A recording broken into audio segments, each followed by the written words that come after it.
Hey, welcome to my channel. I'm the Angry Gardener. Today is an exciting day for me.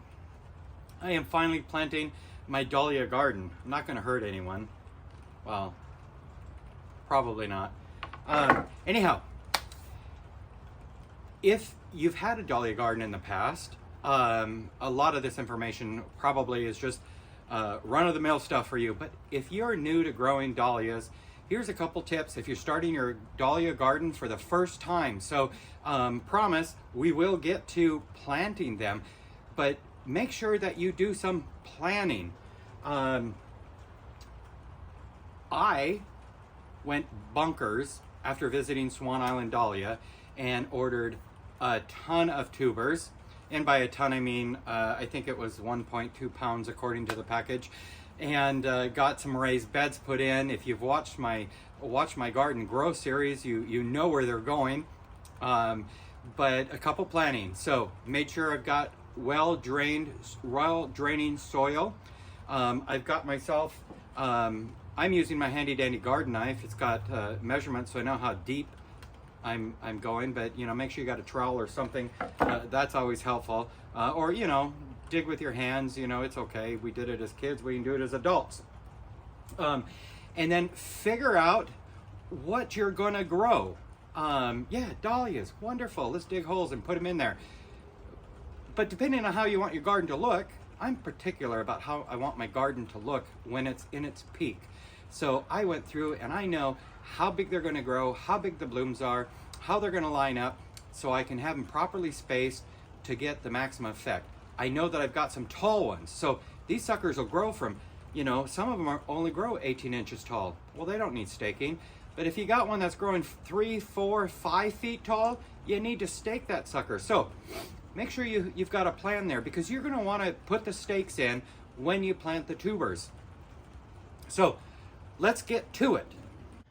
All right, so you can see here, I've planned out where everything's gonna go. I'm a stickler about knowing what I'm planting. So great thing, Swan Island Dahlias, that came with plant labels. And that one little one back there, so that bed was supposed to be for, I was experimenting. I tried to collect some seeds last year to grow. They didn't germinate, or they haven't germinated yet. So this gets the little yellow palm dahlia. And then I got some companion flowers. I'm gonna put in some, oh my gosh, I can't remember what they're called. Well, I do know I've got some giant marigolds I'm putting in there. And then,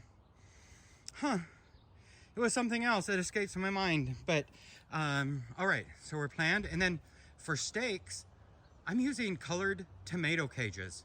Tomato cages. I think those look better than having those sticks or whatnot that folks use. But I'm gonna see. Maybe this year I won't like it and I'll do something different next year. But at least this way I know what's going on. It'll add a little color, because I like color, garish, different things in my yard. So all right, let's get to planting. All right, hey, we're ready to plant. I have my tubers laid out. They're marked where they need to be. I've got a stake, or my tomato cage that I'm going to use. We'll call that a dahlia cage this year. So keep in mind your tuber. You've got the tuber that supplies the energy. You've got a neck. This one's got a very short neck, and then you've got part of the crown. That's where the eye is going to come out. And the eye, that's where it's gonna grow from. So keep that in mind when you're spacing it. I've got one over here. That tuber's like this long. So I'm gonna adjust it so the eye is coming up where I want it to be. And that way I know where I'm looking at. So what I'm gonna do is I'm gonna dig a hole 4 to 6 inches deep. 4 to 6 inches deep. Right here in the center. All right, and that's a little deeper than I wanted.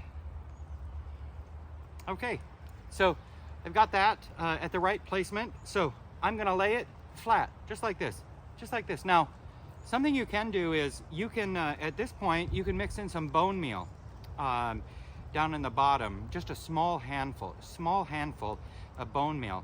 Now, I'm using a Tagro product from here in the Tacoma area, Pierce County. And this is already rich in nitrogen. Now it is a mix, so it's not the full-on stuff, but we want to be cautious that we're not adding too much, just because we don't want it all leaf. We want some flowers. So I'm just going to bury it as is. I'm not going to add anything to it. Let's see. Yeah, we're still right there. And then I'm going to cover it up, put a stake in it so I know what I planted there. And then now is the time to put your stake in, because you know where the tuber is. Later, you may not remember exactly where it is, especially some of those that are a little bit bigger. Look at me just smacking myself in the face.